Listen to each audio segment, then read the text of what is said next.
incredible this view is of young Thamba.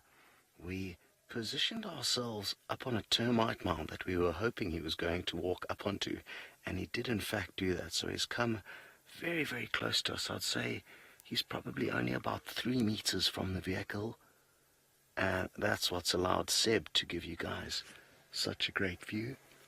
Isn't he so beautiful? I've got my camera out snapping a few pictures, and it's incredible how relaxed the leopards of the Sabi Sands can be.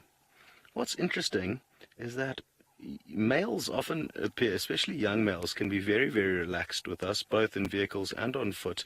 But then as they get older, that changes, which I find quite interesting.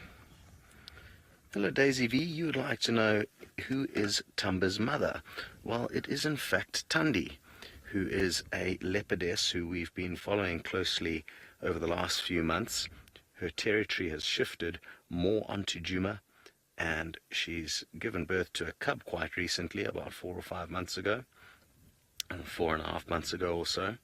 So yes, her last cub that she raised to adulthood was this individual, and she's currently now raising a little girl. So he's been on his own for, I would say maybe 8-9 months, maybe a little bit longer than that. And aren't we just absolutely getting spoilt rotten here with these views? Incredible stuff. He's got a pink nose, which you can see there, which is also a useful feature when distinguishing him from other leopards. Bushman, you would like to know, why do we not collar any of the characters, namely the big cats? And it kind of, Bushman, it would take the fun out of trying to find them, and half of the adventure is the thrill of the chase out here, not knowing what we're going to bump into and or when. So that's a major reason. It's also quite an intrusive process. I'm not saying that it's not justified in certain scenarios for researchers, for example, you know, where they're actually gaining useful information from the animals. But for us to just collar them so that we could view them with more ease, I think would be for the wrong reasons. Like I said, it's quite intrusive. The animal needs to be darted, which is a risky affair. Wild animals can often not respond well to being tranquilized. And then of course it does have a big collar around its neck. There's other ways of implanting kind of transmitters into their belly, somewhere like that. Sorry, let me just chat with Taxon quickly. Affirmative, Tax, he's on a Shidulu here next to me. Have you got a visual of my car?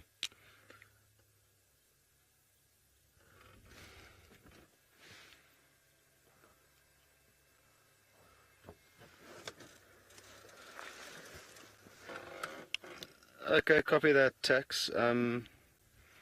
I can hear you. You're not far from us, but sadly, he's static for now. Sorry, everyone. So yeah, Bushman, another thing is that they can be implanted, but that's even more intrusive because then you have to operate on the animal. So, I mean, there's a couple of reasons. I was thinking something kind of in between, which would be useful for us. It would almost be like having CCTV up. Not on every road and every corner, but basically just to have more kind of cameras, just like we have the dam cam here on Djuma. If we had more, like if we had one at each of the 4 dams at Djuma, not just the one, that would be quite useful. You know, it would just give us more clues and get us into the area, but not necessarily give us all the information that we need.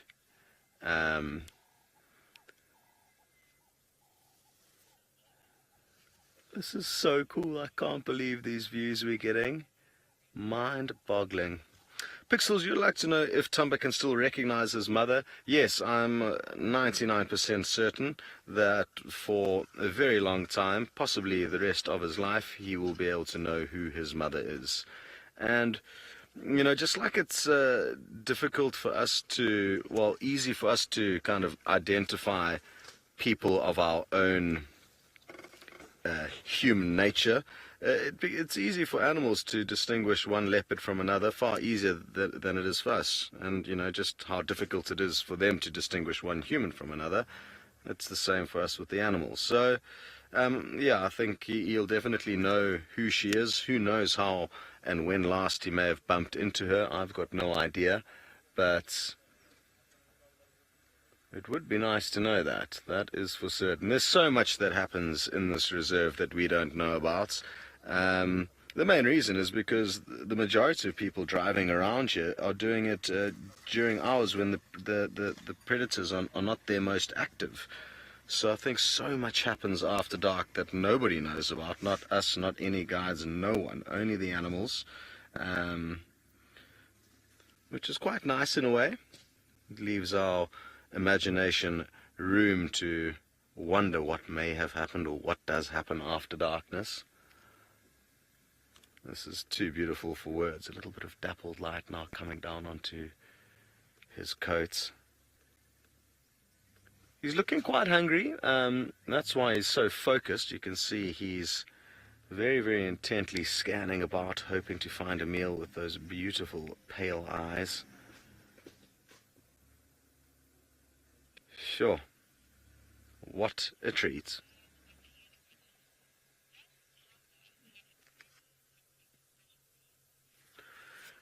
Child of the universe, you'd like to know if Thamba has any hunting specialties. Not that I'm aware of. I've spent a very, very little time with him, but what I can tell you is on one occasion he proved to me that he was a useless hunter. There was a young baby impala all on its own within striking distance of him, and he just didn't pounce. I'm confident that he would have been able to see it. It wasn't a good display of how effective a predator can be. But yeah, I haven't spent nearly enough time with him to know any tricks of his trade. But I'm fairly certain that he is still honing his skills. Being a youngster, he has still got a lot to learn about hunting and the ways of the wild.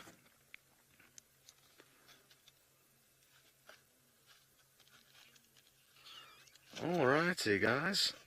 Well, I'm guessing that he's not going to be resting here for too long before he gets up and moving. I'm hoping it's the same with the wild dogs across with Taylor, but I'm sure all of you guys would like to head across there and get an update and see for yourself exactly what the situation is.